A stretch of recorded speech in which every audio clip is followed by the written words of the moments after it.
The autumn rain had turned Chicago's State Street into a blur of umbrellas and hurried footsteps, the kind of October downpour that sent tourists scrambling for cover while locals simply pulled their collars higher and kept walking. Grace Mendez stood beneath the awning of Café Monarch, watching the deluge with practiced patience, her hands tucked into the pockets of a threadbare coat that had seen too many winters. The vibrations beneath her feet told her what her ears couldn't: the rumble of the L train passing overhead, the heavy bass from a car stereo idling at the red light, the urgent footfalls of someone running late. The world spoke to her in tremors and movements, in the language of body and bone that she'd learned to read more fluently than most people read words. Her shift at the cafe had ended 20 minutes ago, but the storm showed no signs of letting up, and Grace's apartment was a 40-minute walk through neighborhoods that grew increasingly unwelcoming after dark.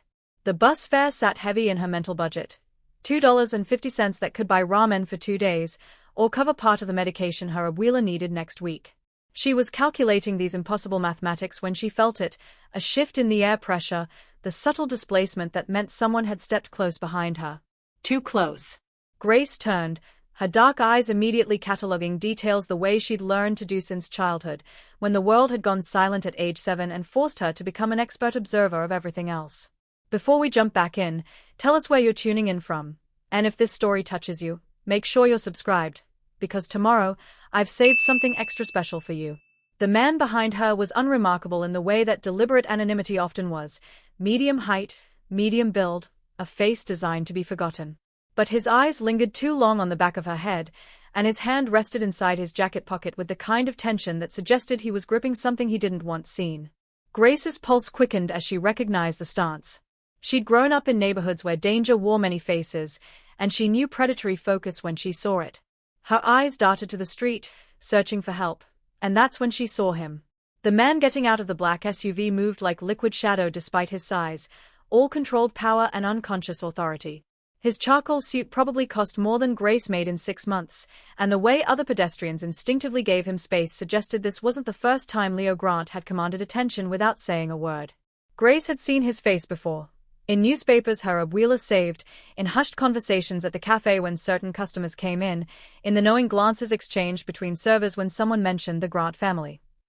Everyone in Chicago knew Leo Grant, even if they pretended not to. Especially if they pretended not to. He was younger than she'd expected, maybe late 30s, with the kind of sharp features that would photograph well in either a boardroom or a booking photo. A thin scar ran along his jawline, barely visible but impossible not to notice once you saw it, like a signature written in violence.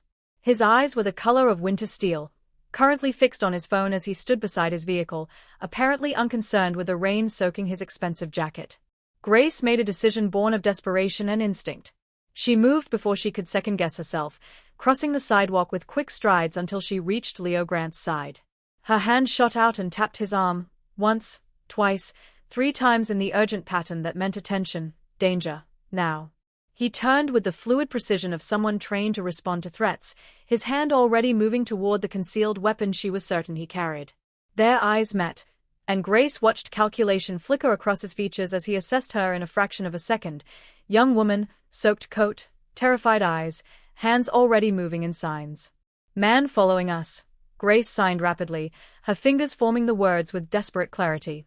Gray jacket, hands in pockets, watching. Dangerous.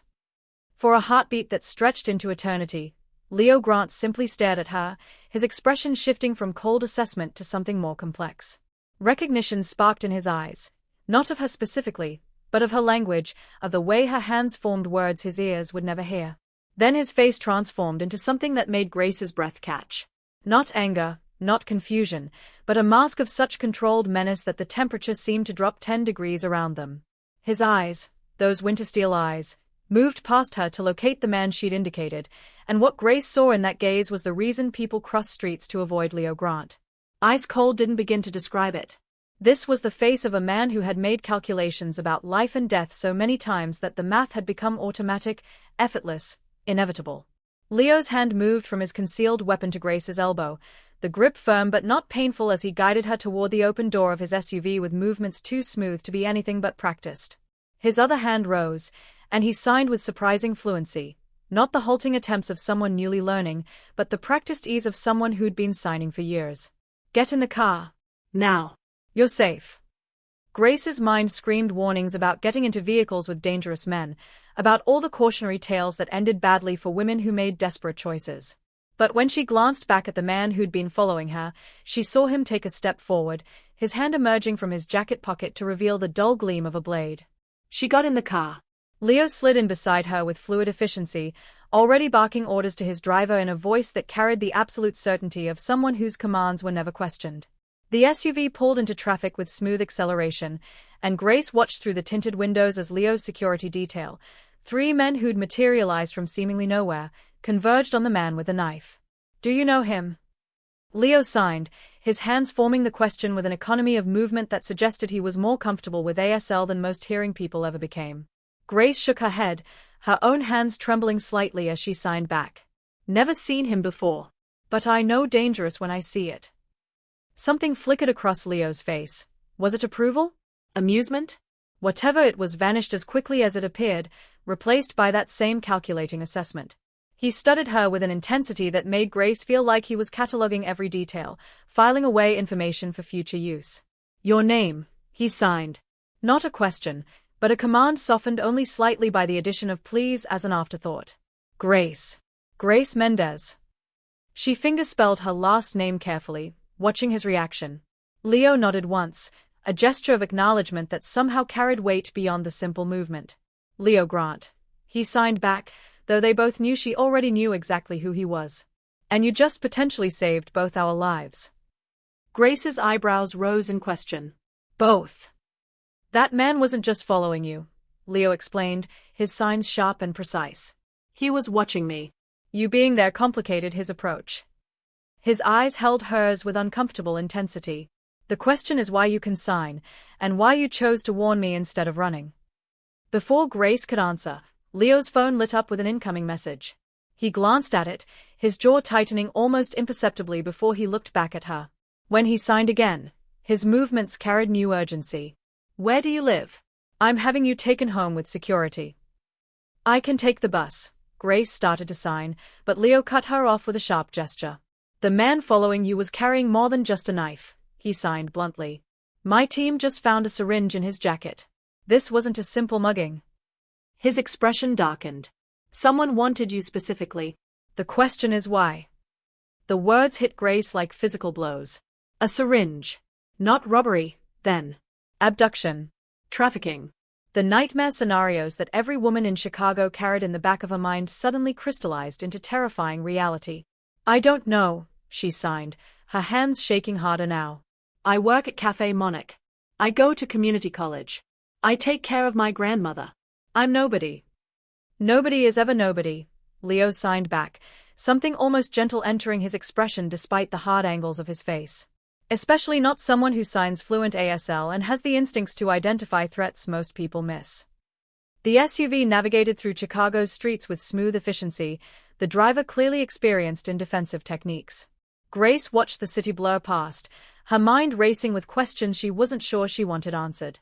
Why would anyone target her? What had she stumbled into by warning Leo Grant? "Your family," Leo signed, drawing her attention back to him. "You mentioned a grandmother." "Anyone else?" "Just abuela Rosa," Grace signed. "My parents died when I was 12. Car accident." She paused, then added, "I lost my hearing in the same crash." Leo's expression shifted almost imperceptibly, not pity, Grace was relieved to note, but something closer to understanding. "And your grandmother? Does she sign?" "Fluently," Grace confirmed. "She learned for me," said no granddaughter of hers would ever feel alone in silence. Something crossed Leo's face then, an emotion quickly suppressed but unmistakable in its brief appearance, longing, perhaps, or recognition of something precious. His hands moved with careful deliberation as he signed his next question. "The cafe where you work?" "Café Monarch on State Street." At her nod, he continued. "You've worked there how long?" 18 months, Grace signed. "Why?" Leo's jaw tightened, his eyes moving to the window as his security detail called in with an update she couldn't hear. When he looked back at her, his expression had shifted into something more dangerous, more focused. "Café Monarch is 3 doors down from a restaurant I own," he signed slowly. "A restaurant that serves as a front for certain business operations. If someone was watching my property, They would have seen you. His eyes held hers with uncomfortable intensity. They would have seen you leave at the same time, several days a week. They would have noticed patterns. The implications settled over Grace like ice water. She'd been targeted not for who she was, but for her proximity to Leo Grant's world. A case of catastrophically wrong place, wrong time. I didn't know, she signed emphatically. I never paid attention to the other businesses. I just go to work, go to school, go home. I believe you, Leo signed, and the simple statement carried unexpected weight. But belief doesn't change the situation. Someone thinks you're connected to me now. And in my world, that makes you a target until we prove otherwise. The SUV pulled to a stop in front of a modest apartment building in Pilsen, the kind of working-class neighborhood where people minded their own business and asked no questions. Grace moved to open the door, but Leo's hand on her arm stopped her. Wait for my security to clear the area, he signed. And give me your phone number. Grace hesitated, every instinct screaming that getting more entangled with Leo Grant was a terrible idea. But the memory of that syringe, of how close she'd come to something unspeakable, made the decision for her.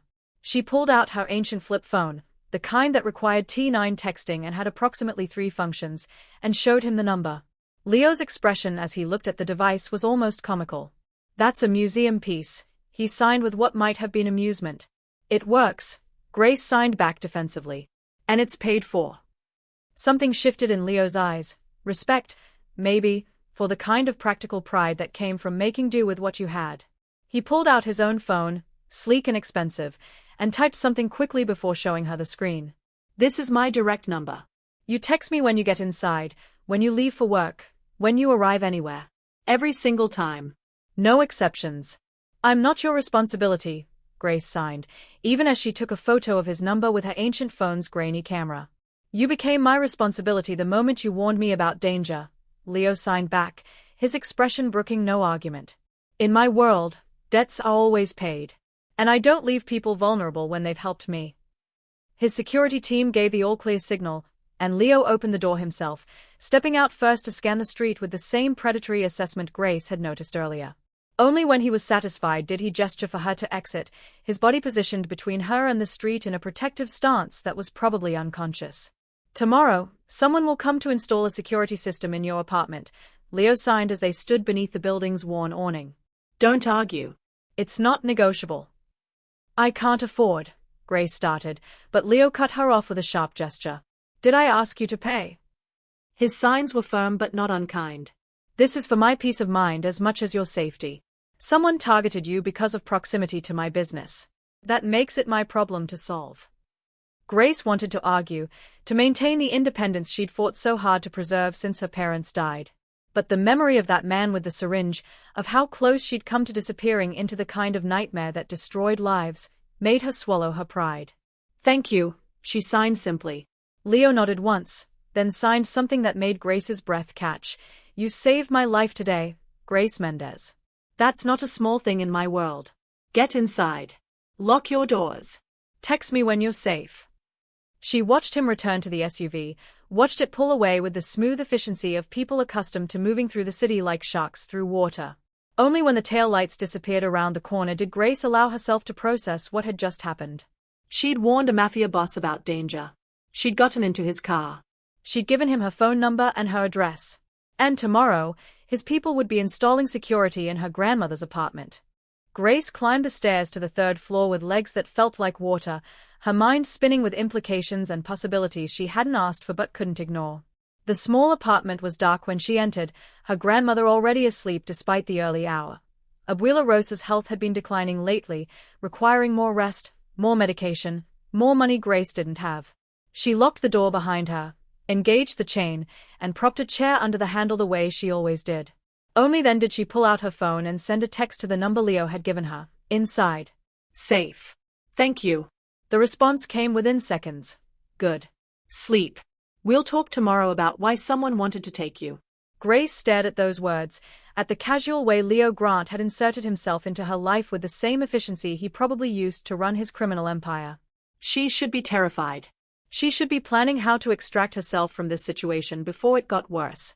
Instead, she found herself thinking about the way his face had transformed when she'd signed about danger, not with anger at her presumption, but with protective fury at the threat itself.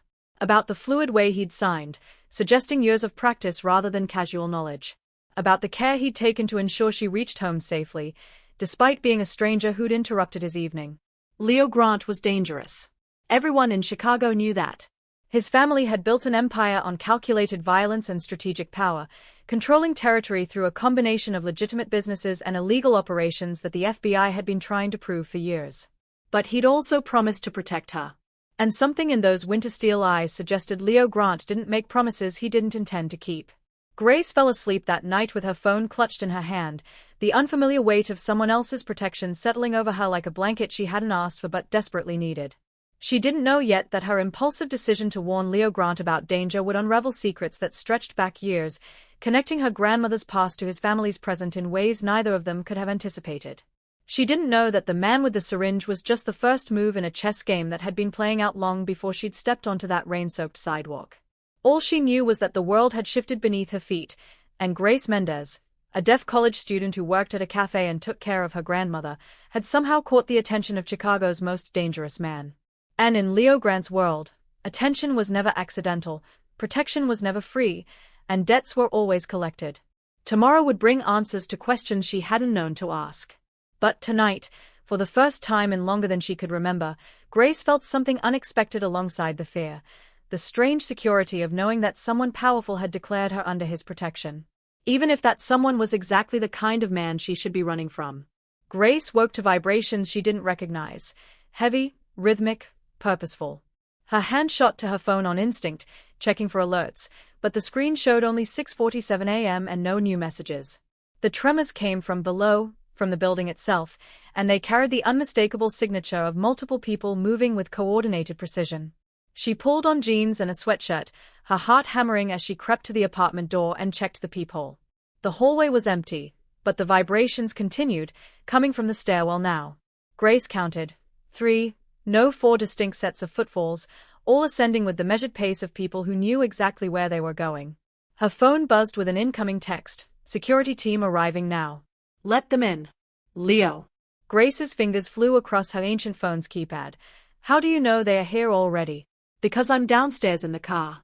Open the door, Grace. She peered through the peephole again just as 4 people rounded the corner, 2 men and a woman, all dressed in casual work clothes that didn't quite disguise their military bearing. The woman in front held up an ID badge and signed with fluid precision, Ms. Mendez, we're from Grant Security Systems. Mr. Grant sent us to install your system. Grace opened the door slowly, taking in the team's professional demeanor and the equipment cases they carried. The woman who'd signed stepped forward, extending her hand for a shake. I'm Maya Torres, she signed, her movements natural and practiced. I'll be your primary contact. I'm deaf too. Mr. Grant specifically requested someone who could communicate directly with you. Something in Grace's chest loosened slightly. Leo had thought about her comfort, about making sure she wouldn't have to rely on interpreters or written notes. It was a small consideration, but it spoke to an attention to detail that surprised her. My grandmother is still sleeping, Grace signed. She doesn't know about yesterday. Maya nodded understanding. We'll be as quiet as possible. This shouldn't take more than 2 hours. Mr. Grant is waiting downstairs. He'd like to speak with you when you're ready. Grace glanced toward her grandmother's closed bedroom door, then back at Maya. I need to leave her a note. And I should be here when she wakes up. Already handled, Maya interrupted gently. Mr. Grant arranged for a nurse to sit with your grandmother this morning. She'll arrive in 20 minutes. He said something about medication schedules and doctor's appointments that shouldn't be missed. Grace felt the floor tilt slightly beneath her feet. Leo Grant had researched her grandmother's medical situation overnight. He'd arranged for professional care without being asked. He'd anticipated her objections and neutralized them with a kind of efficiency that suggested this was how he operated in all aspects of his life, identifying problems and solving them before they became obstacles. That's... Grace's hands hesitated, searching for the right sign. Invasive. Maya's expression turned sympathetic. Mr. Grant doesn't do anything halfway. It's protective, not invasive, though I understand why it feels like both. She paused, then added, he's not used to people telling him no. But he's also not used to people saving his life. You've created an unusual situation for him. Grace grabbed her jacket and scribbled a quick note for her grandmother, explaining that she'd be back soon and that a nurse would be arriving to help with morning medications. She didn't mention Leo Grant or security systems or the fact that her entire life had been turned upside down in the span of 12 hours. The October morning was crisp and clear, yesterday's rain leaving everything washed clean and glittering in the early sunlight. Leo's SUV sat at the curb with its engine running, the same driver from yesterday behind the wheel. Leo himself stood beside the vehicle, dressed more casually today in dark jeans and a charcoal Henley that somehow made him look more dangerous rather than less. He signed immediately when he saw her, "Your grandmother." The nurse is Patricia Chen, 15 years experience in geriatric care, fluent in Spanish and basic ASL. She'll help with medications and breakfast. You researched my grandmother, Grace signed, her movements sharp with controlled frustration. You know about her medical conditions, her medication schedule, probably her entire history. Yes, Leo signed bluntly, no apology in his expression. Because I need to understand everything about you to keep you safe. That includes knowing who depends on you and what vulnerabilities exist. That's terrifying, Grace signed honestly. That's survival, Leo signed back. Get in. We need to talk, and not where your neighbors can watch. Grace glanced around, noticing for the first time how many curtains had shifted in nearby windows, how many morning routines had paused to observe Leo Grant's presence on their street. In a neighborhood like this, his expensive vehicle and obvious security detail marked him as clearly as a neon sign. She got in the car. Leo slid in beside her, and the driver pulled smoothly into traffic. For a moment, neither of them signed, the silence heavy with unspoken questions. Grace noticed details she'd missed yesterday in her panic. The way Leo's jaw carried tension even when his expression remained neutral, the faint shadows under his eyes suggesting he'd slept little if at all, the unconscious way his hand rested near his concealed weapon. The man who followed you yesterday is named Marcus Webb. Leo finally signed, his movements controlled and precise. Former military, dishonorable discharge 3 years ago for reasons the records don't specify. He's worked as hired muscle for various operations since then. Low level, nothing sophisticated. Why was he targeting me? Grace signed, though part of her dreaded the answer. That's the interesting question. Leo signed, his eyes sharp with calculation. Webb was hired 4 days ago by someone using a burner phone and cryptocurrency payment. Whoever hired him specifically requested someone expendable, someone who wouldn't be missed if the job went wrong. Grace's stomach turned cold. But why me? I'm nobody. I don't know anything about your business or... Leo held up a hand, stopping her mid-sign. That's what I thought initially. Random targeting based on proximity to my operations. His expression darkened. But my team pulled Webb surveillance photos from his apartment this morning. He'd been following you for 2 weeks, Grace. Long before yesterday's rain. The implications crashed over her like ice water. 2 weeks. Someone had been watching her, tracking her movements, learning her patterns for 2 entire weeks before making their move. My team also found these, Leo continued, pulling out his phone and showing her a series of photographs. Grace recognized herself in each one, leaving the cafe, walking to the bus stop, entering her apartment building, sitting in the library at community college. But there were others too. Photos of her grandmother at the pharmacy. Photos of Grace's mailbox with envelopes visible. Photos taken with telephoto lenses from significant distances. Professional surveillance, Leo signed. Not the work of a low-level muscle like Webb. Someone hired him to grab you, but someone else was gathering intelligence first. Grace's hands trembled as she signed. Who? Why? That's what I'm going to find out, Leo signed, his expression hardening into something that made the temperature in the car seem to drop. But first, I need to know everything about your life. Your routine, your friends, your enemies if you have any, anyone who's shown unusual interest in you recently. I don't have enemies, Grace signed, the concept almost absurd. I work, I study, I take care of abuela Rosa. That's my entire life. Leo studied her with uncomfortable intensity, and Grace had the sudden feeling he was seeing past her words to truths she hadn't voiced. What about your parents' accident?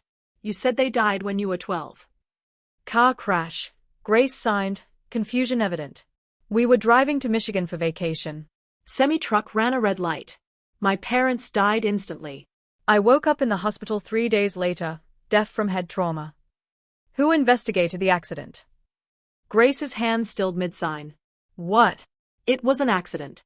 The truck driver was charged with vehicular manslaughter. He went to prison. Humor me, Leo signed. What was the driver's name? I don't remember. I was 12 and traumatized. Abuela Rosa handled everything. Grace's mind raced, trying to understand what Leo was suggesting. You think my parents' death wasn't an accident? I think professional surveillance doesn't happen without reason, Leo signed carefully. I think someone wanting to abduct you with a syringe suggests value beyond random targeting. And I think 12 years is a long time for secrets to stay buried. If you're hooked on this story, make sure to subscribe and turn on notifications so you never miss an upload. Your support means everything and helps me bring you more emotional stories like this one.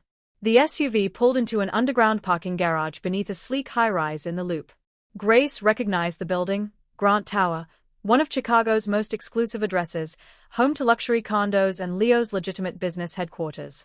The driver navigated through multiple security checkpoints, each requiring coded access that suggested this wasn't a public entrance.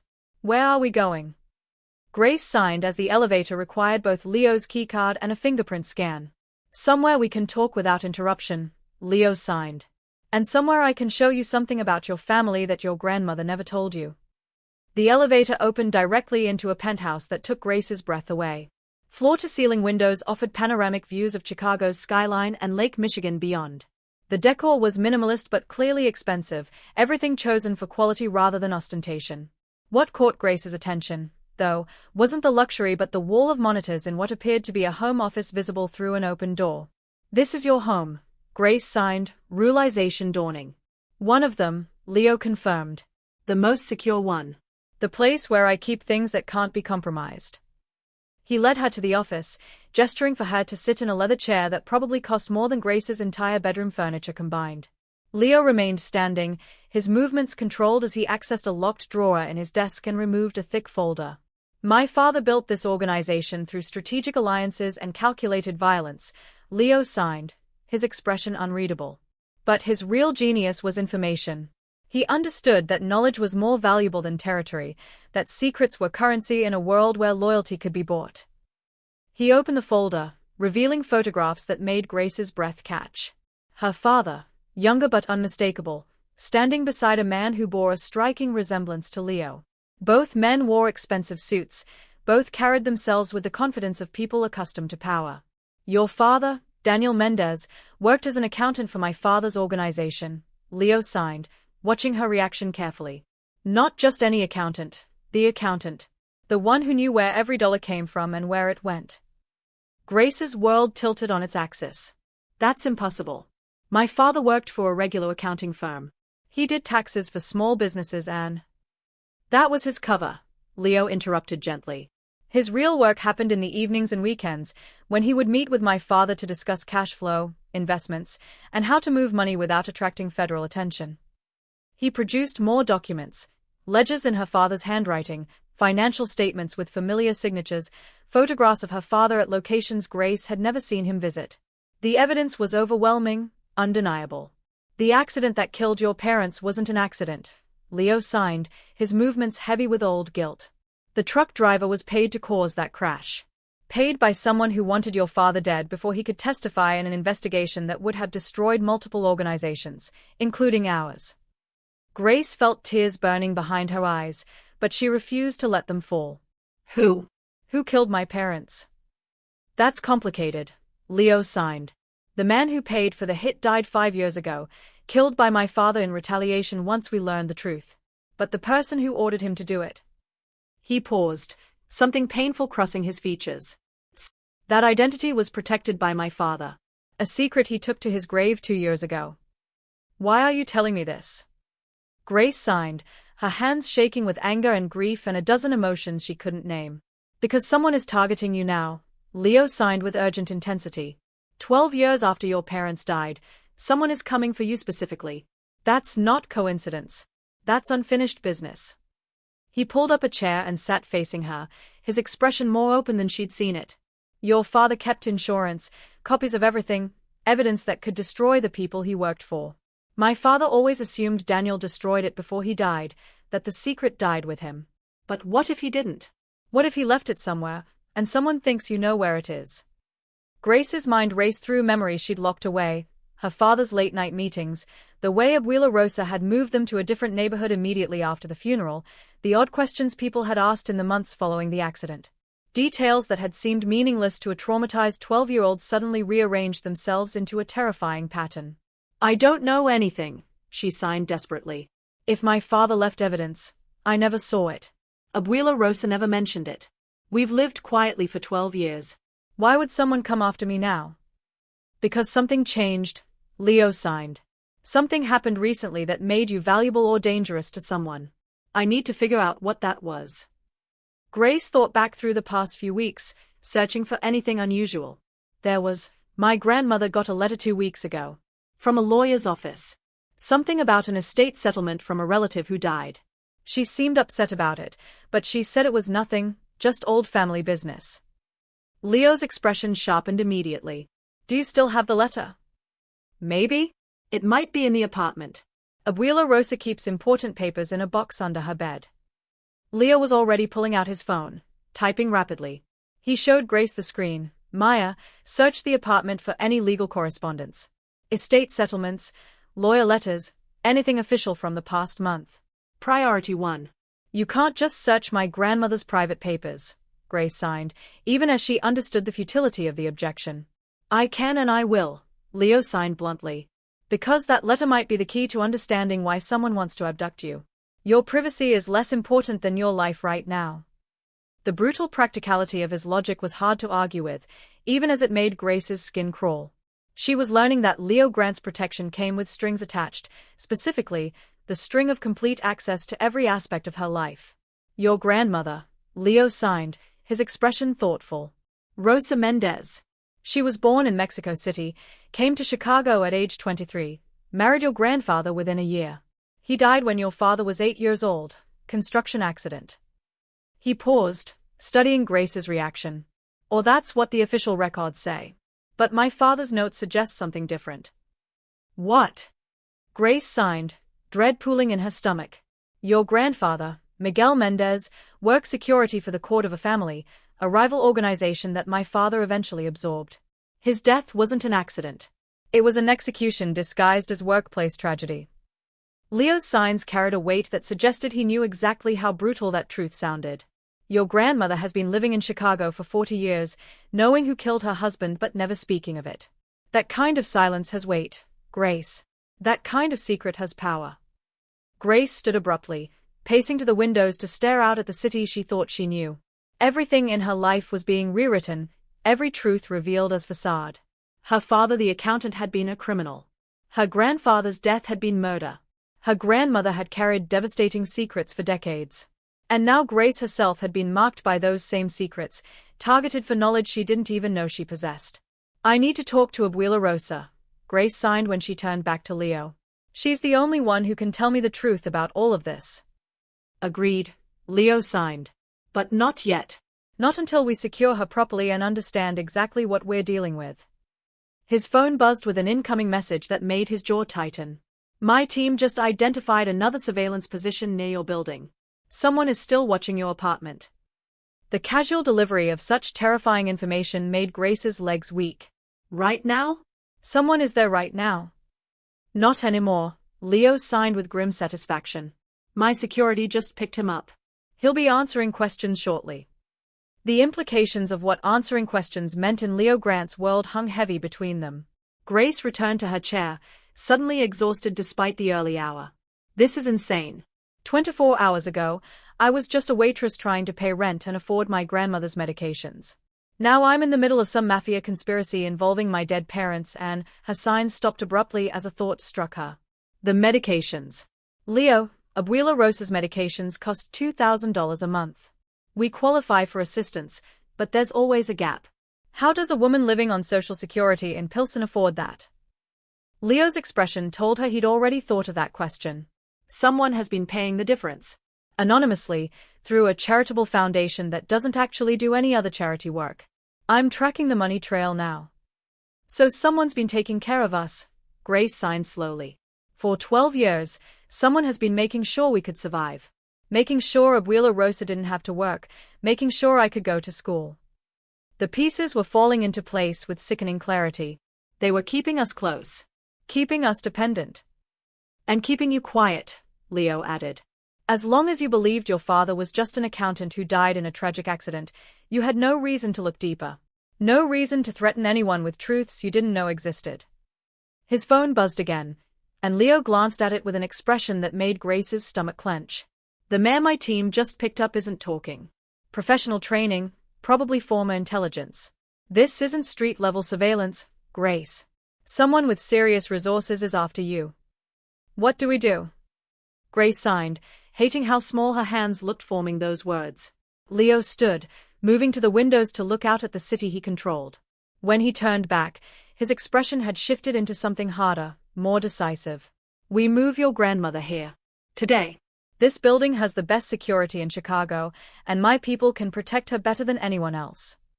He held up a hand, anticipating her objection. This isn't negotiable. If someone is willing to station professional surveillance on a residential building in Pilsen, they are willing to use your grandmother as leverage against you. She'll never agree to leave her home, Grace signed, though she knew it was a weak argument. Then you convince her, Leo signed firmly. Because the alternative is waiting for them to make their move, and I promise you won't like how that plays out. Grace thought of her grandmother, proud, independent, fiercely protective of the quiet life they'd built from the ashes of tragedy. Asking her to abandon that life, to accept protection from the son of the man whose organization had employed her husband's killers, would require explanations Grace didn't know how to give. I need time, she signed.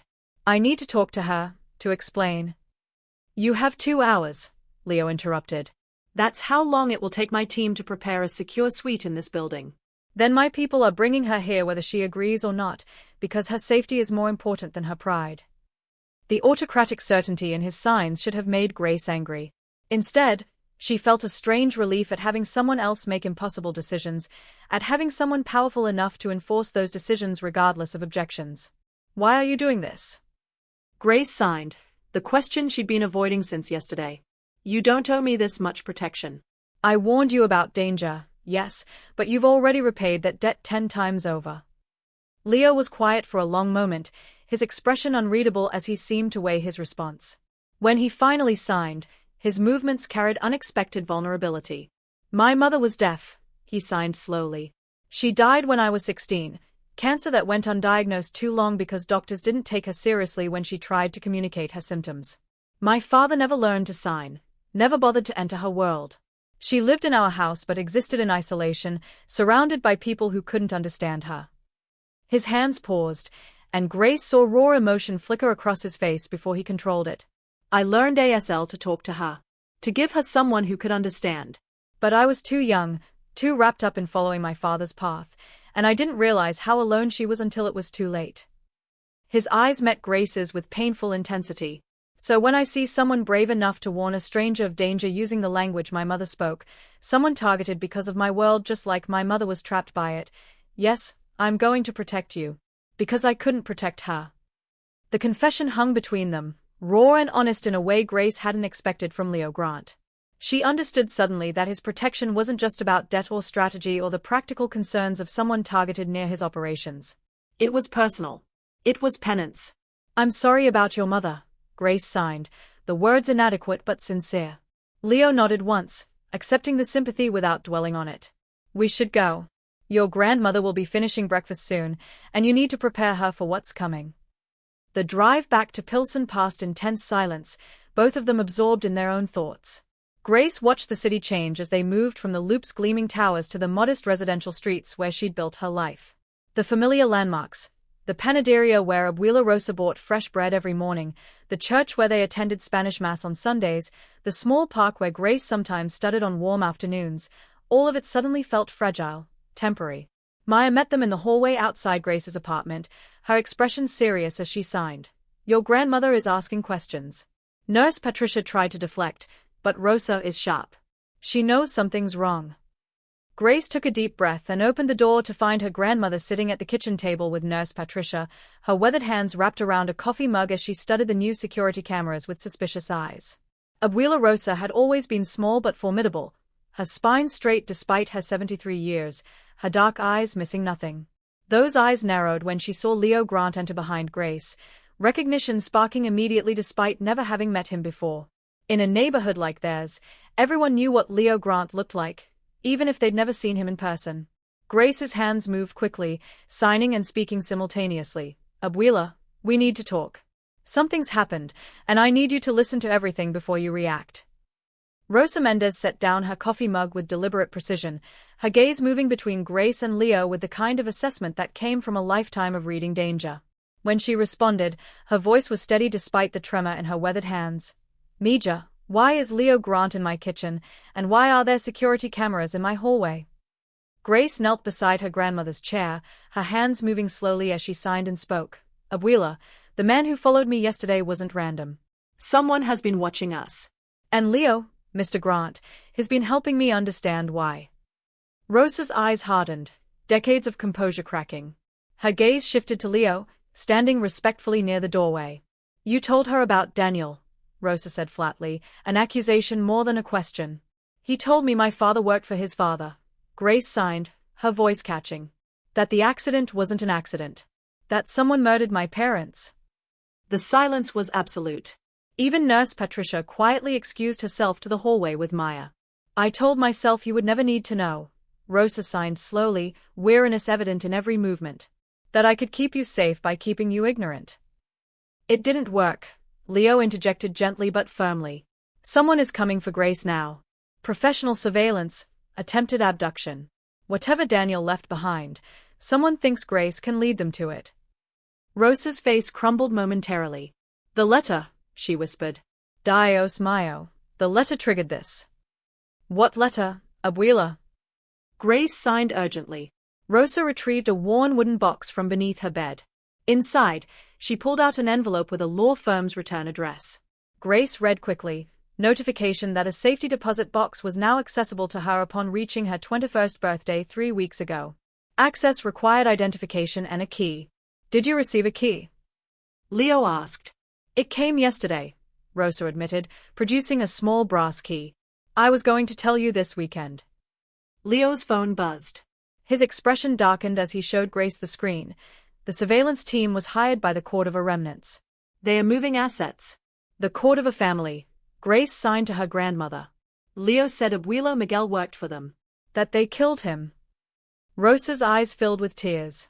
Miguel discovered Antonio Cordova's nephew, Tomas, was stealing and planning to frame him.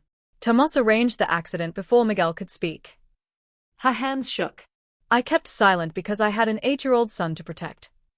And Daniel grew up and got pulled into the same world that killed his father, Leo observed. He found that Tomas Cordova hadn't died like everyone believed. Rosa signed, her movements heavy. He'd gone into hiding, building something new. Something that threatened everyone. And my father knew this, Grace signed slowly. He had evidence. Rosa nodded. Daniel was going to give everything to the FBI, evidence against everyone. He thought it was the only way to protect you. Her voice broke. But someone found out. Tomas ordered the hit, Leo stated with cold certainty. But he couldn't find the evidence. Because Daniel was smarter than they realized, Rosa signed with fierce pride. He arranged for that safety deposit box to become accessible only when you turn 21. Everything you need to destroy Tomas Cordova is there. Financial records, surveillance photos, documented conversations, evidence of corruption reaching into the police department. Leo's phone rang. When he ended the call, his signs were sharp and urgent. Tomas just moved against 3 of my operations simultaneously. He knows about the letter. He's making his move right now. The apartment door burst open, Maya and security personnel with weapons drawn. Sir, multiple vehicles approaching. They are coming in hard. Leo was already moving, pulling Rosa up while gesturing to Grace. We're leaving now. Out the back. Windows shattered inward as gas canisters crashed through, white smoke billowing instantly. Leo's hand clamped around Grace's wrist as Maya grabbed Rosa. The world became chaos, shouting, acrid smoke, thunder of boots on stairs. Leo's security team formed a protective barrier as tactical figures poured up the stairwell. Grace watched Leo transform completely, the gentle signer becoming something lethal as he returned fire with precise shots. Move, he shouted to Maya, already propelling them toward service stairs. They burst into the alley where an armored SUV idled, doors open. Maya literally lifted Rosa inside, Grace scrambling behind as gunfire erupted above. The SUV accelerated hard. Grace pressed her face to the window, watching her home fade as smoke poured from upper floors. Her phone vibrated. Safe. 3 casualties on my side. Stay with Maya. Going dark for security. The safe house was a modest Lincoln Park townhouse with reinforced doors, security cameras, and hidden weapon compartments. I'm sorry, Mija. Rosa signed hours later, tears falling. I thought I was protecting you. You gave me 12 years of normal life, Grace signed back, embracing her. That wasn't nothing. When Leo finally entered at sunset, he looked like he'd been through war, clothes torn and blood-stained, face bruised, hands scraped raw. Grace crossed to him immediately. Are you hurt? Is it over?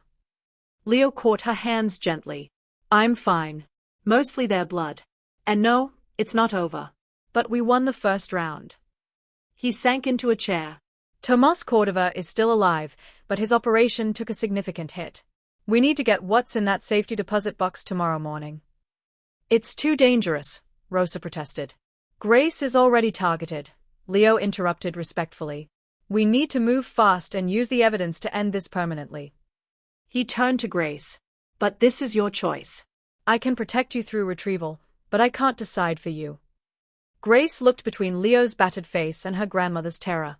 If we get the evidence, what happens to it? Depends on what you choose, Leo signed honestly. We could destroy Cordova, give it to the FBI, or use it as leverage for permanent peace. And what do you want me to choose? I want you to choose survival, Leo signed simply. Everything else is negotiable. But I need you alive, Grace.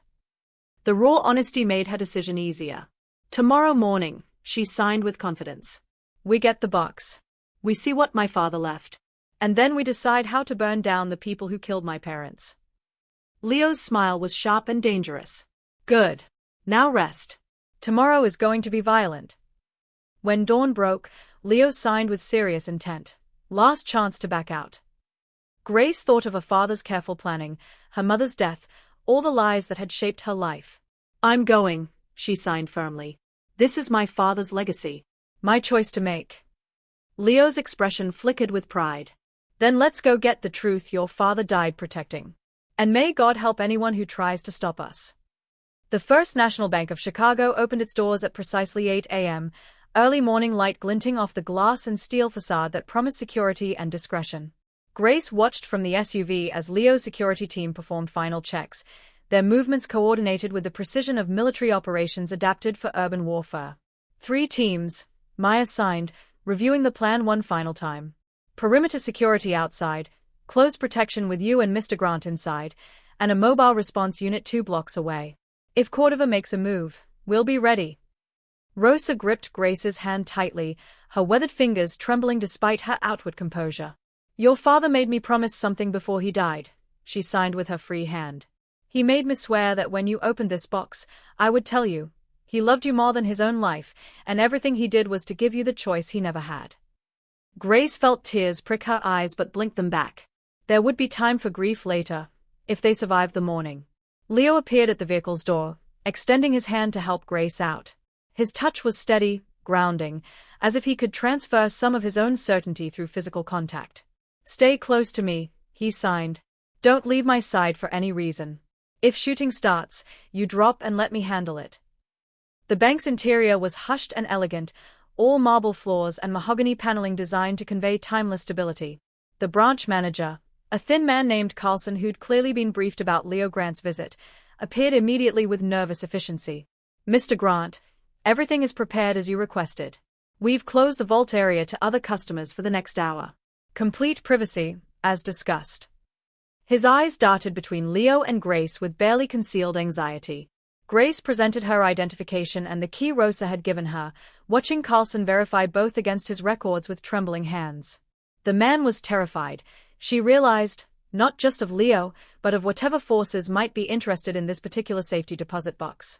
They descended to the vault level in uncomfortable silence, Carlson leading them past rows of numbered boxes to the far corner where the largest units were housed. Box 847 required both Grace's key and the bank's master key to open, the dual lock system one final layer of her father's paranoia. The metal door swung open to reveal a large box stuffed with documents, photographs, and several USB drives. Grace reached in with hands that shook despite her best efforts at control, pulling out the first folder to find surveillance photos of men she didn't recognize, meetings in parking garages, exchanges of briefcases, faces captured with telephoto lenses. Leo moved beside her, his eyes scanning the documents with the practiced assessment of someone who understood exactly what they were seeing. His expression darkened with each page, jaw tightening as the scope of her father's evidence became clear.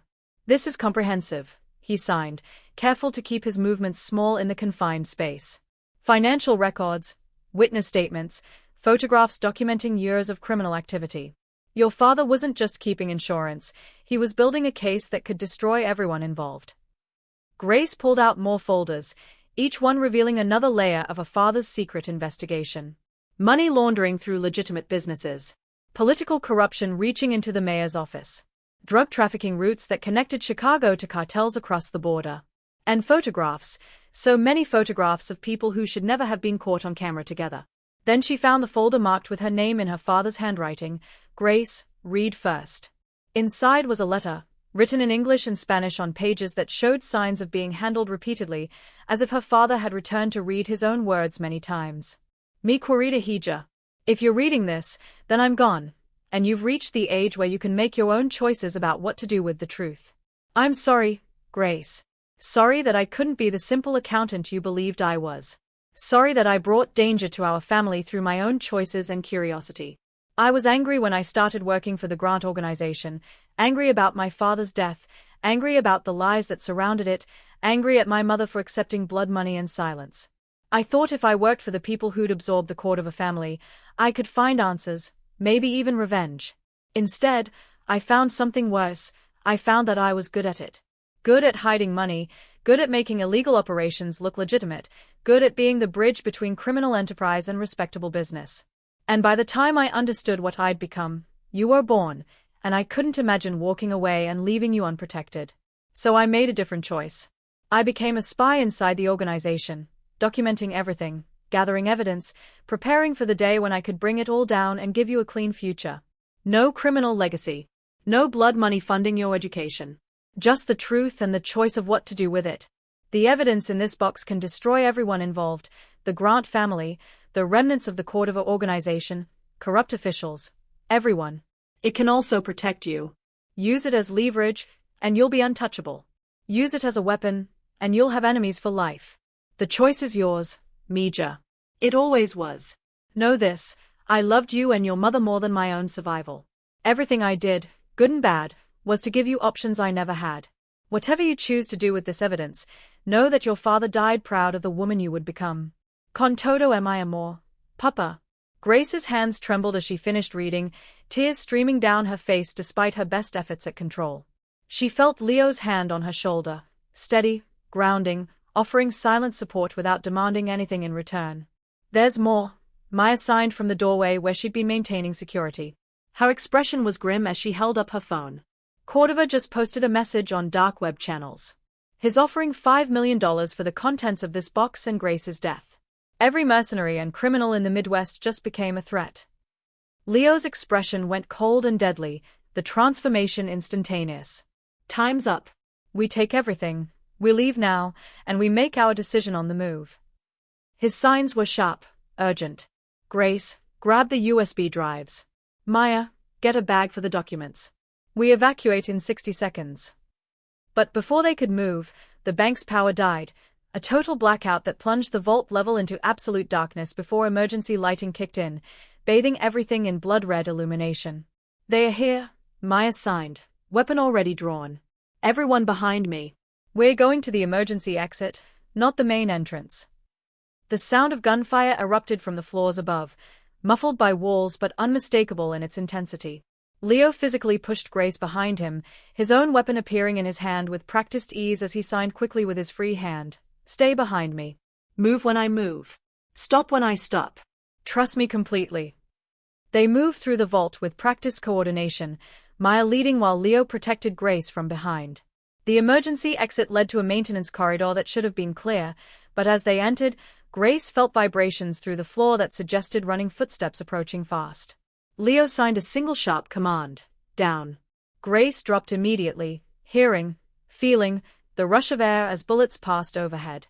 Leo returned fire with controlled precision, each shot deliberate and accurate. She couldn't hear the gunfight, but she could feel its violence through the concrete beneath her palms, through the hot brass casings that bounced off the floor near her face. When the shooting stopped, Leo pulled her up with one hand, the other still holding his weapon. 3 down. More coming. We move now. They burst into a parking garage that had been converted into a battlefield. Leo's security team was engaged in a fierce firefight with at least a dozen attackers dressed in tactical gear. The SUV sat 30 feet away, armor-plated and running, but the space between them might as well have been a mile. I'll clear a path, Leo signed to Maya. Get Grace to the vehicle. If I don't make it, you know what to do with the evidence. No, Grace signed frantically, grabbing Leo's arm. We go together or not at all. Leo's expression softened for just a moment, something almost tender breaking through his combat focus. Stubborn, he signed with the ghost of a smile. Just like my mother. Then his face hardened again. Fine. Together. But you do exactly what I say when I say it. What followed was the longest 30 seconds of Grace's life.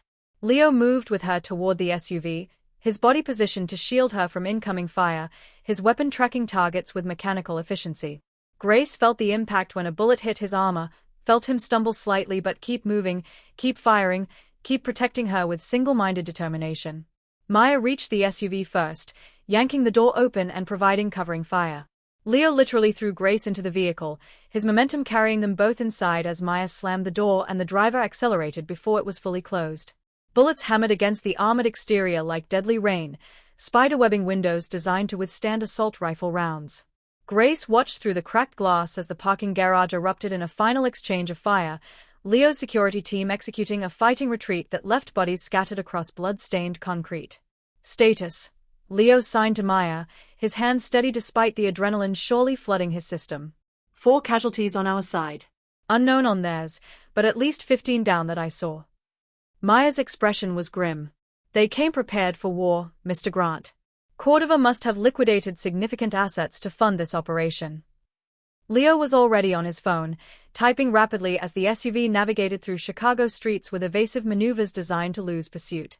When he looked up, his expression had shifted from combat mode to strategic calculation. We can't run forever, he signed bluntly. Cordova has announced publicly that he wants you dead, Grace. Every criminal in the region now sees you as a $5 million payday. We need to end this today, or you'll be looking over your shoulder for the rest of your life. How? Grace signed, her hands shaking from adrenaline and fear. We give Cordova what he wants, Leo signed with dark satisfaction. Or rather, we make him think we're giving him what he wants. We set a meeting, we bring the evidence, and we end this permanently. Thank you so much for watching until the end. If you love this story, check out the other videos on your screen now. I think you'll really enjoy them. And don't forget to subscribe if you haven't already. See you in the next story. The plan came together with brutal efficiency over the next several hours. Leo would arrange a meeting with Tomas Cordova on neutral ground, a warehouse in the industrial district that neither family controlled. The promise: Grace would bring her father's evidence in exchange for guaranteed safety for herself and Rosa. The reality: Leo's people would surround the location, and the moment Cordova revealed himself, they would eliminate him and anyone loyal to him. It was a trap within a trap, with Grace as the bait neither side could resist. I don't like using you this way, Leo signed as they prepared at his secure headquarters, a fortified office building that had been converted into something closer to a military command center. But Cordova won't believe this is real unless you're actually there, actually holding the evidence he wants. I understand, Grace signed, surprised by her own calm. 2 days ago, she'd been a waitress terrified of confrontation. Now she was preparing to walk into a deadly trap with something close to acceptance.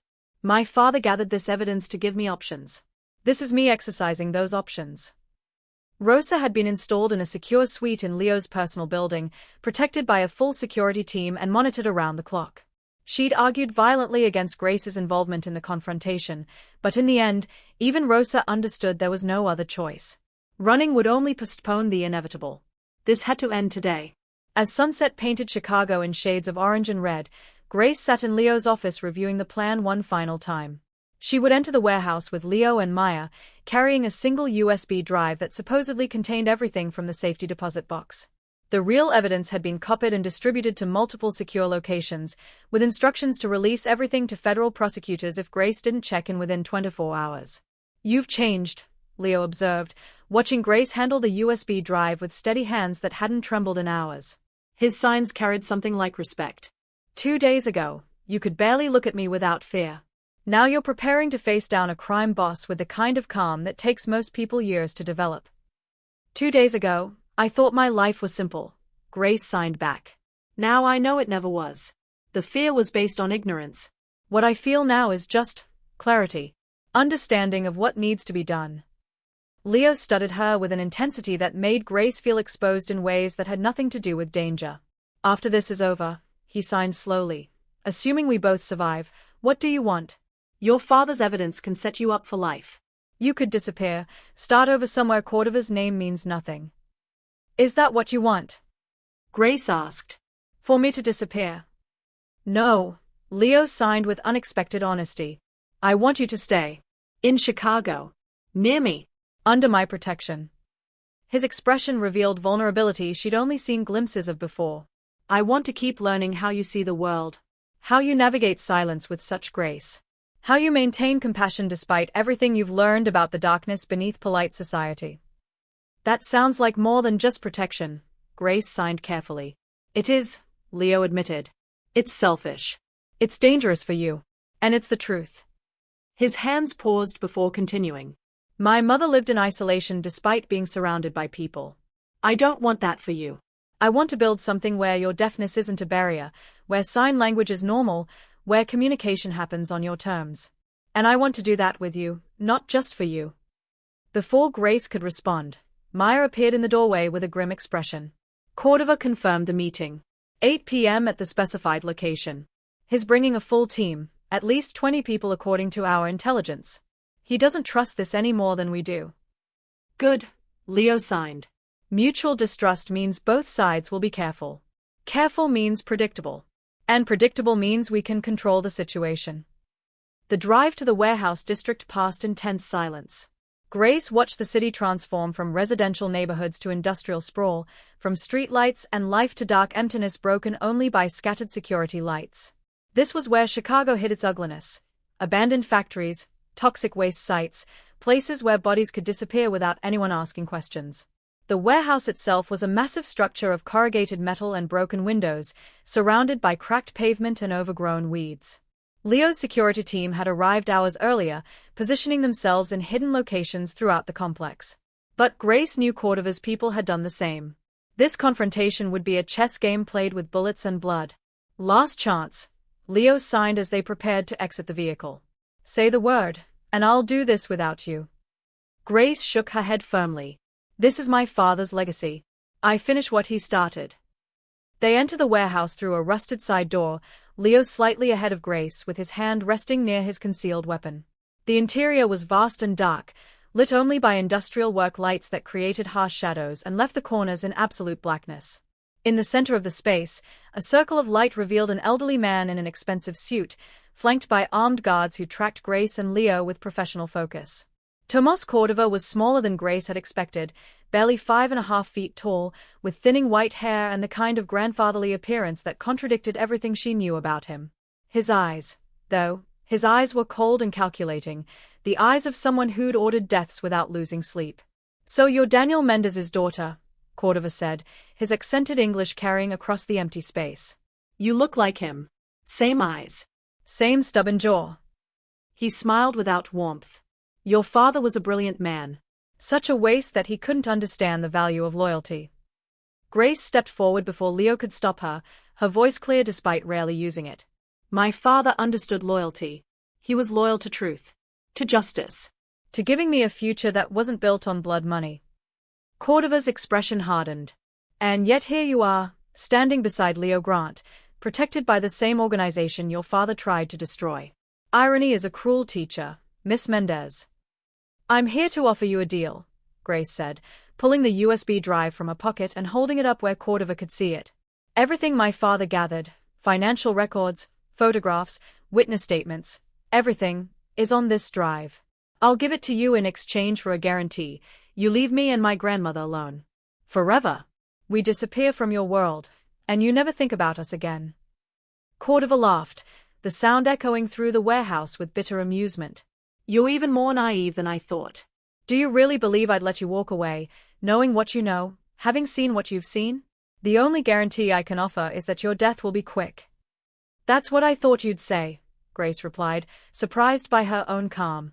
Which is why the drive I'm holding is a fake. The real evidence was distributed to 6 different locations 2 hours ago, with instructions to deliver everything to federal prosecutors if I don't check in by midnight tonight. Cordova's expression transformed from amused to murderous in an instant. You're bluffing. Try me, Grace said simply. Shoot me now, and watch as every federal agency in the country receives evidence of your operations, your location, your financial holdings, and your network of corrupt officials. Or let me walk away, and the evidence stays buried. The silence that followed was absolute, broken only by the distant sound of wind rattling the warehouse's broken windows. Cordova and Leo stared at each other across the circle of light, decades of history and violence crackling in the space between them. There's another option, Leo said quietly, his voice carrying the weight of absolute certainty. You could end this permanently, Tomas. 1 bullet. You kill me, you take control of my organization, and you get everything you've wanted since my father absorbed the Cordova family 30 years ago. Leo, no, Grace started, but he cut her off with a sharp gesture. He's going to try to kill us both regardless, Leo continued, his eyes never leaving Cordova. But if you make it about me, if you challenge me directly, at least Grace has a chance to walk away. Cordova's smile was slow and vicious. Leo Grant offering himself as sacrifice. Your mother would be proud, or perhaps disgusted. She always hated what this life made of you. He gestured to his guards. Kill them both. But before anyone could move, the warehouse erupted in chaos. Leo's security team opened fire from hidden positions throughout the structure, catching Cordova's guards in a crossfire that left them scrambling for cover.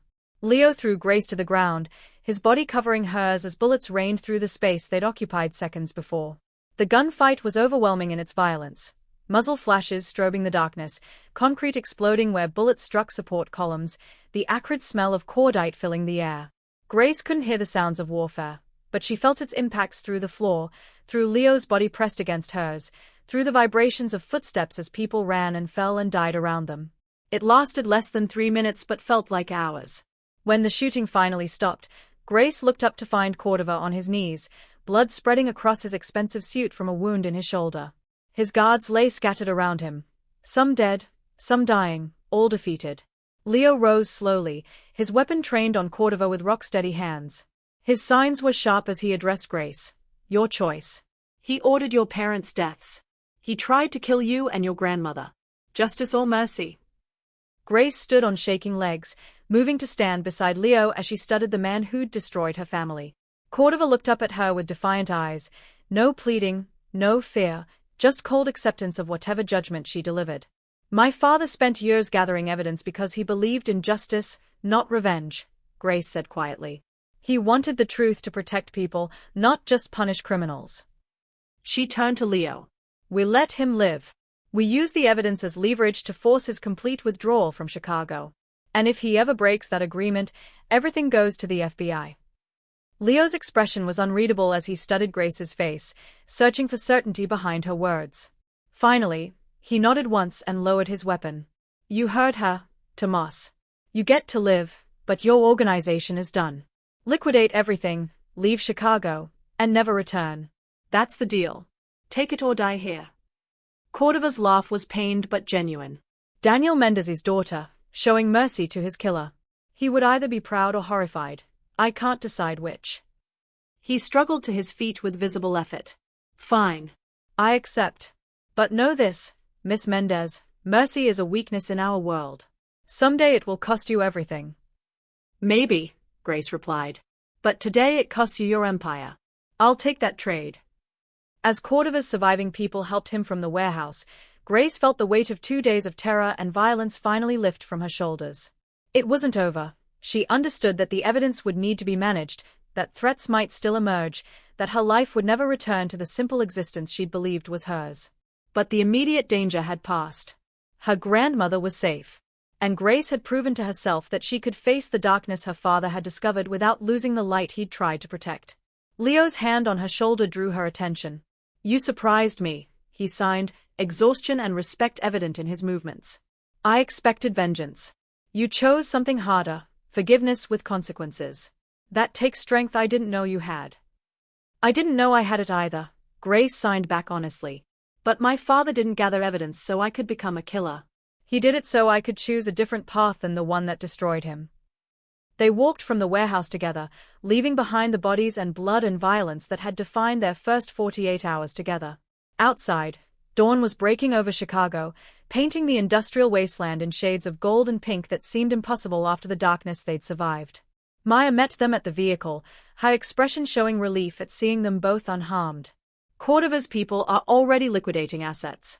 Word is spreading through the organization that he's withdrawing from Chicago.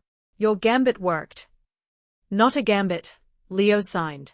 "Just truth used as a weapon, exactly like Daniel Mendez intended." The drive back to Leo's headquarters passed in thoughtful silence. Grace watched the city wake up around them. Delivery trucks making morning rounds, early commuters heading to work, the machinery of normal life resuming as if the violence of the past days had never happened. For most of Chicago, it hadn't. Their nightmares had unfolded in the spaces between the normal world, in the shadows where people like Leo Grant conducted business most citizens never witnessed. At the building, Rosa was waiting in the secure suite, her face crumbling with relief when Grace entered. They embraced for long minutes, communicating everything that words, spoken or signed, couldn't capture. Survival. Gratitude. Love that had endured through secrets and lies and violence. "It's over, abuela," Grace signed when they finally separated. "We're safe. We can go home." But even as she signed the words, Grace wondered what home meant now. The apartment in Pilsen had been compromised, had become a crime scene that no amount of cleaning could erase from memory. And more than that, Grace herself had changed, had seen too much, learned too much, become too much to ever fit back into the simple life she'd believed was hers. Leo appeared in the doorway, his expression carefully neutral. "I've arranged for a new apartment if you want it. Better security, better neighborhood. Rent covered for as long as you need." He paused, then added with careful signs. "Or you could stay here. This building has residential floors. I could set you up with space that's yours, where your grandmother would be comfortable, where you'd be close enough that I could ensure your safety." Rosa studied Leo with the sharp assessment of a woman who'd spent decades reading between lines and seeing truths people tried to hide.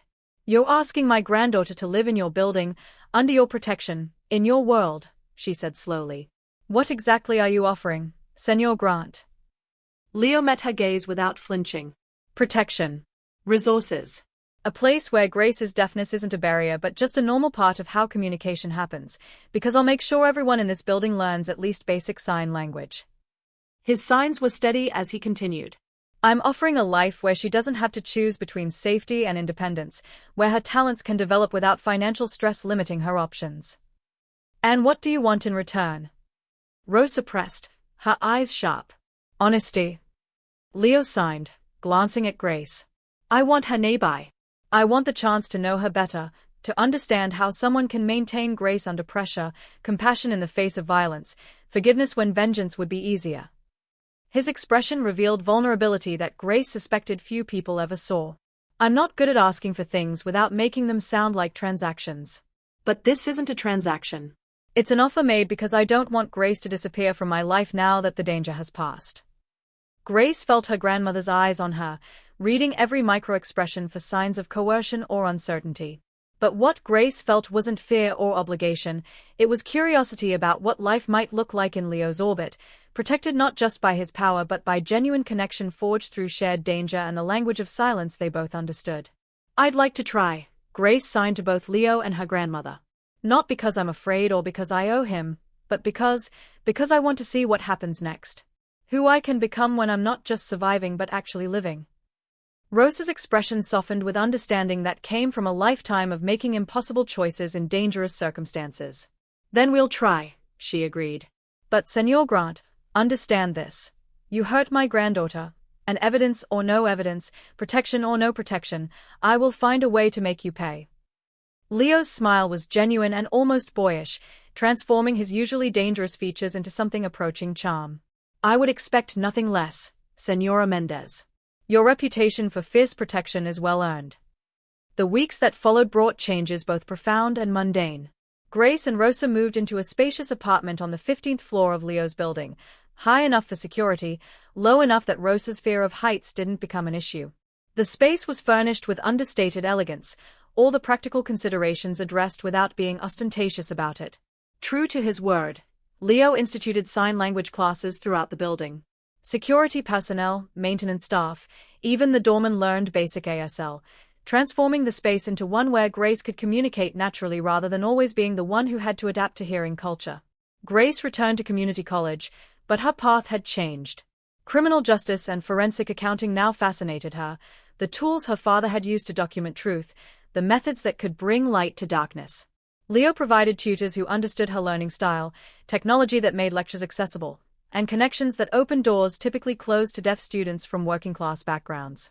Rosa bloomed in unexpected ways, her health improving with reduced stress and better medical care that Leo arranged without making it feel like charity. She started teaching Spanish to the building staff, her natural warmth and decades of strength attracting people who valued her wisdom. And Leo became a constant presence in Grace's life, but not an overwhelming one. They had dinner twice a week, his mother's favorite tradition adopted for this new connection. They practiced sign language together, Leo's fluency improving as he learned not just words but the cultural nuances of deaf communication. They argued about movies and politics, discovered shared taste in music they experienced differently, Grace through vibrations, Leo through sound, and slowly built something neither of them had expected. 6 months after that violent dawn in the warehouse district, Grace found herself on Leo's private rooftop terrace, watching sunset paint Chicago in familiar shades of orange and gold. Leo stood beside her, signing idly about his day while she pretended not to notice how his proximity had become comfortable rather than threatening. I have something to show you, Leo signed, pulling out a folder she recognized immediately, one from her father's evidence collection. I thought we destroyed everything after Cordova left, Grace signed, confusion evident. Almost everything, Leo corrected. But there was one document I kept. With your permission, I want to show you what your father wrote about you. He opened the folder to reveal a letter addressed not to Grace but to Leo's father, written months before Daniel Mendez died. Vincent Grant. I know you're reading this, which means I'm already dead and you're looking for leverage against whoever killed me. Good. Use everything I've given you. But understand this, I didn't gather this evidence to protect your organization or to play politics between crime families. I did it for my daughter Grace. She's 8 years old now, smart as hell, and the best thing I ever created. In a few years, she's going to start asking questions about what I do, about the money that appears in our accounts, about the men who come to our house at strange hours. I want her to have answers that aren't lies. I want her to have the truth and the choice of what to do with it. Because the worst thing my father did wasn't dying, it was leaving me with nothing but questions and rage that eventually led me to your organization. Grace deserves better. She deserves options. And if you're reading this, if I'm gone and she's grown enough to access what I've left her, protect her. Not because she's leverage, not because she has information, but because she's proof that people like us can create something good despite the darkness we navigate.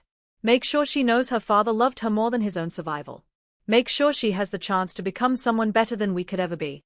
Daniel Mendez.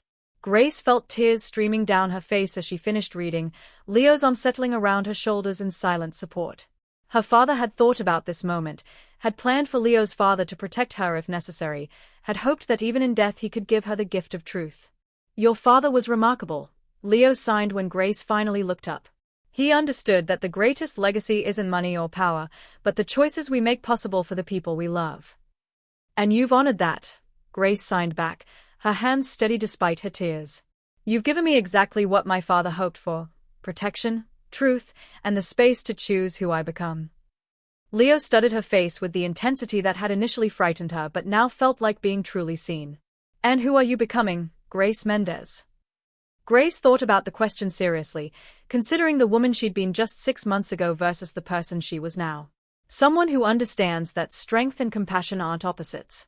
Someone who can navigate between the deaf world and hearing world, between legitimate society and the shadows beneath it.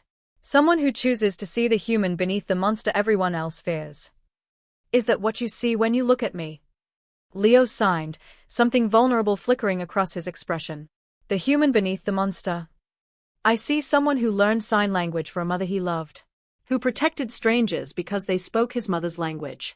Who honored a dead man's request to keep his daughter safe. Grace's signs were gentle but firm. I see someone dangerous and complicated and capable of terrible things, yes. But also someone capable of unexpected kindness, fierce loyalty, and the kind of protection that doesn't demand anything in return. Leo was quiet for a long moment, Chicago's lights beginning to twinkle as darkness settled over the city. When he finally signed, his movements carried the weight of truth carefully considered. I'm falling in love with you. Have been for months, probably since that first moment when you warned me of danger and I realized someone existed who could communicate in the language I thought I'd lost when my mother died. Grace's breath caught, her heart hammering as she processed words she'd suspected but hadn't been ready to hear until this moment. That's terrifying, she signed honestly. Absolutely terrifying, Leo agreed with a slight smile.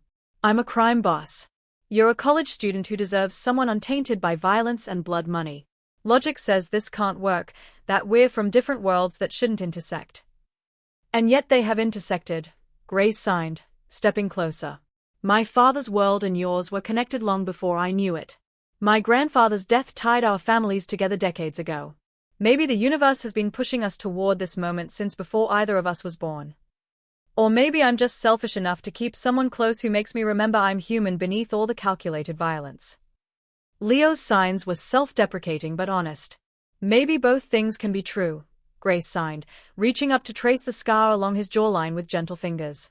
Maybe you can be selfish and genuine, dangerous and protective, a crime boss and someone capable of love. People contain multitudes, Leo. Even people like us. When they kissed, it felt like the inevitable conclusion to a story that had started with Grace's hand tapping Leo's arm in warning, two people from different worlds discovering that their languages, both spoken and signed, could create bridges where walls should have stood. The months that followed brought their own challenges. Grace's increased involvement in Leo's world, even as someone kept deliberately separate from his criminal operations, attracted attention and occasional threats.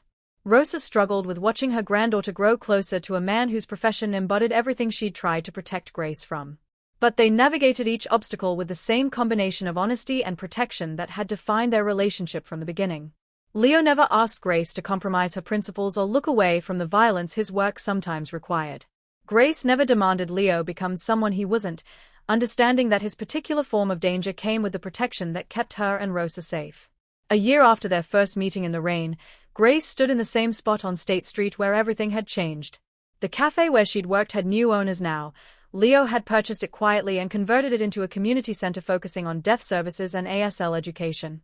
The space where she'd once served coffee now hosted support groups, language classes, and resources for Chicago's deaf community. Your father would approve, Leo signed, coming to stand beside her as they surveyed the center's grand opening celebration. Using his legacy to create something that helps others, that builds bridges instead of burning them. Our legacy, Grace corrected, her hands firm. What we've built together from the ashes of my father's sacrifice and your mother's isolation. Neither of them should have had to live in silence, physical or social. We're making sure others don't have to either. The center was staffed entirely by deaf employees and volunteers, its walls decorated with artwork celebrating deaf culture and the beauty of visual language. Children laughed and signed with natural fluency, unaware that the building they played in had been purchased with money from criminal enterprises transformed into legitimate charity. Grace had completed her associate degree and was now pursuing a bachelor's in forensic accounting, her father's skills becoming her own tools for truth. But instead of working for criminals, she was consulting with the FBI, helping them understand financial crimes through the lens of someone who'd grown up in the shadow of that world. It was a delicate balance, working with law enforcement while living in Leo's building, under his protection, as his partner in every sense that mattered. The FBI agents who worked with her understood the complications, and Leo accepted that Grace's path toward justice sometimes meant investigating the kind of operations he ran. They maintained careful boundaries, honoring the space between them while refusing to let those boundaries destroy what they'd built. I got a letter today, Grace signed as they walked through the center, watching people communicate in the language that had brought them together. From the FBI. They want me to testify about my father's evidence in a major case they are building against trafficking operations. Leo's expression tightened almost imperceptibly, but when he signed, his movements were supportive rather than controlling. That will be dangerous. Will you do it? Yes, Grace signed without hesitation. Because my father gathered that evidence so it could be used to help people, to stop operations that destroy lives. I won't let it sit in a vault gathering dust when it could make a difference. Then I'll make sure you have the protection you need, Leo signed firmly. Even if testifying creates complications for me, even if it puts you in danger, I'll keep you safe. It was the promise he'd made a year ago, repeated with the same fierce certainty. You became mine to protect the moment you warned me of danger. As sunset painted Chicago in familiar shades of gold, Grace reflected on how completely her life had transformed. She'd started as a deaf college student who believed her parents died in a tragic accident, who thought the world was simpler than it was, who navigated life by making herself small and unobtrusive. Now she stood at the center of overlapping worlds, deaf and hearing, criminal and legitimate, danger and safety, bridging gaps that others saw as unbridgeable. She'd found her father's legacy and chosen to honor it by seeking truth and justice. She'd found Leo Grant and chosen to see the human complexity beneath his dangerous reputation. She'd found herself and chosen to become someone who refused to be limited by others' expectations of what a deaf woman from a working-class background could achieve. What are you thinking? Leo signed, watching her face with the attentive focus that had become familiar and cherished. I'm thinking that a year ago, I tapped your arm and signed about danger. Grace signed with a slight smile. And you responded with the most terrifying face I'd ever seen, ice-cold and deadly. And now? Leo asked, something vulnerable in his expression despite his usual careful control. Now I see that same face and I understand it's not cold, Grace signed, reaching up to touch his cheek with gentle fingers. It's protective. It's how you look when you're calculating how to keep the people you love safe from the darkness you navigate every day. Leo turned his head to kiss her palm, his sign soft when he responded, You've changed me, Grace Mendez. Made me remember that the language my mother spoke can connect rather than isolate. That the violence I'm capable of can serve protection instead of just destruction. That someone can see who I am, all of it, dark and light, and choose to stay anyway. And you've changed me, Grace signed back. Taught me that survival isn't the same as living. That my father's legacy isn't a burden but a gift. That the silence I was born into isn't a limitation but just a different way of experiencing a world that speaks in more than just sound. They stood together as Chicago's lights began to glow against the darkening sky, two people who should never have met, whose languages, both literally and metaphorically, had created a bridge across impossible distances. The danger hadn't disappeared, it never would as long as Leo walked the path his father had set him on. But they'd learned to navigate those dangers together, honoring both the truth Grace's father had died protecting and the protection Leo's nature demanded he provide. A year ago, Grace's hand had tapped Leo's arm and signed 4 words that changed everything. Man following us. Dangerous. Now, their hands communicated different words, words that built futures instead of warning about threats. I love you. Stay. And in the silent spaces between their signs, in the visual poetry of hands creating meaning in midair, they found what Grace's father had ultimately wanted for her. Not just truth or protection or justice, but the choice to build a life that honored all of it while refusing to be limited by any single aspect. The past had shaped them. The present challenged them. But the future was theirs to create, one signed conversation at a time, in a language that had survived across generations and would continue long after their story became legend. Grace Mendez had warned Leo Grant of danger, and in doing so, had found something she didn't know she'd been searching for. A place where silence spoke volumes, where protection and love could coexist with truth and justice, where a deaf girl and a mafia boss could build something real from the ruins of their father's choices. And as Chicago's night deepened around them, their hands continued to move, signing promises, sharing dreams, creating the language of a future that neither could have imagined but both had chosen to build together. Up next, you've got 2 more standout stories right on your screen. If this one hits the mark, you won't want to pass these up. Just click and check them out. And don't forget to like, subscribe and turn on the notification bell so you don't miss any upload from us.